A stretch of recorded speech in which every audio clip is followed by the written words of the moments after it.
Students, समजा मी तुम्हाला असा प्रश्न विचारला की what is the main source of oxygen which is available to us. तर तुम्ही म्हणाल काय मॅम, हा काय प्रश्न आहे का? Of course trees are the main source of oxygen. But मी जर तुम्हाला म्हटलं की आपल्याला जो ऑक्सिजन मिळतो त्या ऑक्सिजनचा ऑलमोस्ट 50-80% पार्ट हा बिगर ट्रीजपासून नाही तर ओशन्सपासून मिळतो. Yes, you heard it right.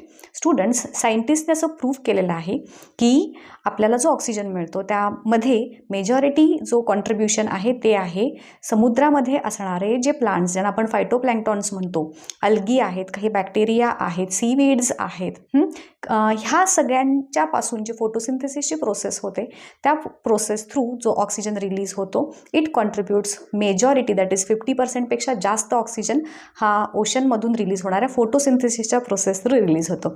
कशी वाटली माहिती मला कमेंट करून नक्की सांगा. पुढच्या व्हिडिओमध्ये अशीच इंटरेस्टिंग माहिती